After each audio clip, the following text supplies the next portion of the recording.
I was watching a video recently about how to improve your guitar solos, and the person I was watching on YouTube, they're a well-known educator, and they were sort of jamming over this one track, but everything they spoke about was from the lens of an electric guitar, which is fine, there's lots of things there, but it was all very technical, came down to like pedals and boosts and flavors and gain stages and that sort of thing, which is all very important, but it's less about the tech behind it and more about the playing and the technique, I feel. Sounds definitely come into it, and especially when you're trying to craft a solo to go over a song in the studio maybe, or you're planning it as part of a really schmick live event, then definitely the tones are super important.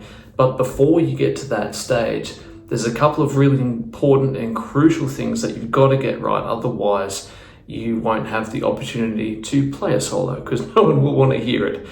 So I thought I'd go over a couple of things that I wish I knew sooner, and that maybe would have helped me have more opportunities to, play solos and just understand what a great solo was, because I definitely made every mistake under the sun. I played too fast, I played too many notes, I played with too much gain, I played out of place. There's lots of different ways you can stuff up, and hands up, I've done them all. So I'm definitely not advocating that I'm better than anybody else, because I've made all of the mistakes. So my goal is that you can learn from the mistakes I made. So the first thing I'd say is know the chords that you're playing over. Now, this sounds super simple, and it is, but because it's simple doesn't mean it's not important. If you're playing over a 12-bar blues in E, you know that the chords are E, A, E, A, B, A, E, or, a rough version of those chords. And so you know what's going to fit over those chords, or you should. If you don't, then, stick around, you'll learn a bit more from watching some other videos here as well.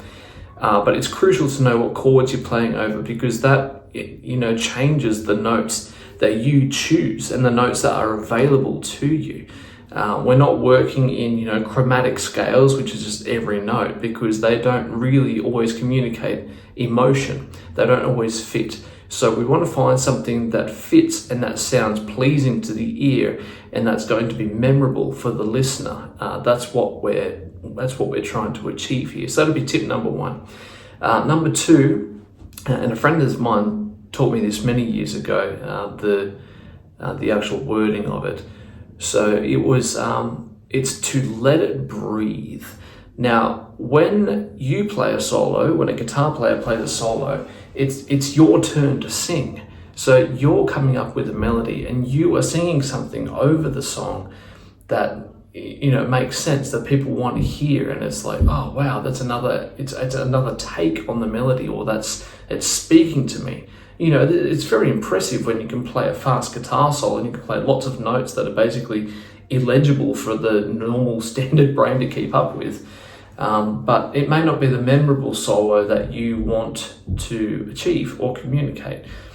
So just be aware that when someone points at you for a solo, when you're at a gig and the lead singer turns around and goes like this and points at you to play a guitar solo, you want to be able to deliver something that's moving and is memorable. So remember, think of it like a singer. It's your turn to sing. Make it memorable.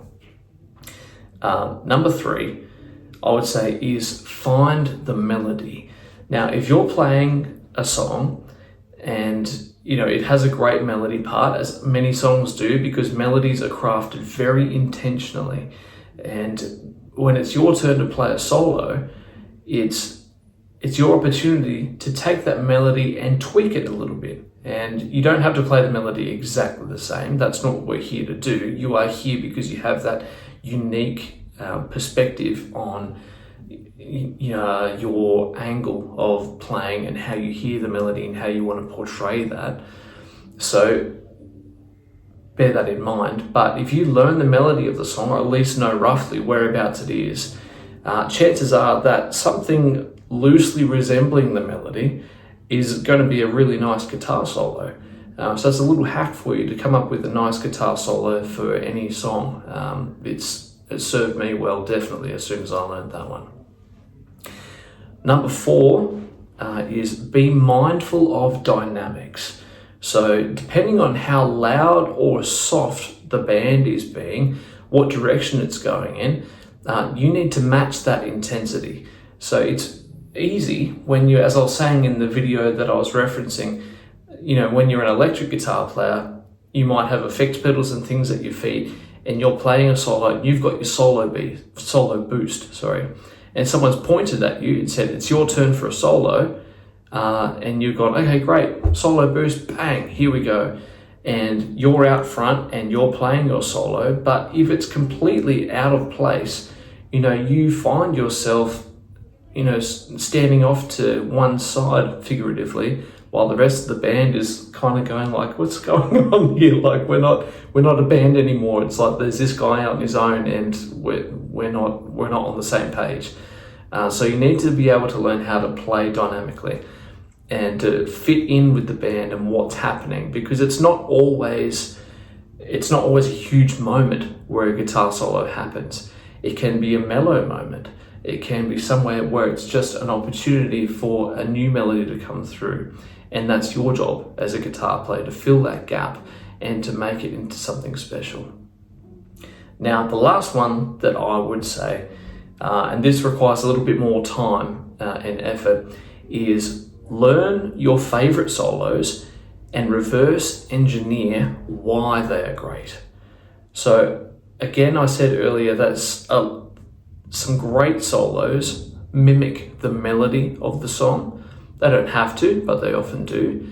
But the great solos, and I've made a couple of videos of these over time, Rosanna in Toto, the Steve Lukather guitar solo is amazing. I think the guitar solo in Living on a Prayer is amazing as well. The solo by Neil Schon in Journey for Don't Stop Believin' is another great solo. They don't necessarily mirror the melody, but they're really well written, really well crafted solos, and it pays to learn those and reverse engineer why they sound so great. You go, okay, why is he playing a G sharp over an A chord, and why does that work? And you might go, okay, well, if that's a G sharp and it's over an A chord, that makes the chord an A major 7, which means it has that sort of effect on somebody that a regular note wouldn't, that an A wouldn't, but a G sharp does. So it's worth delving into those things and, again, reverse engineering those things that make it really interesting. It might be a timing thing.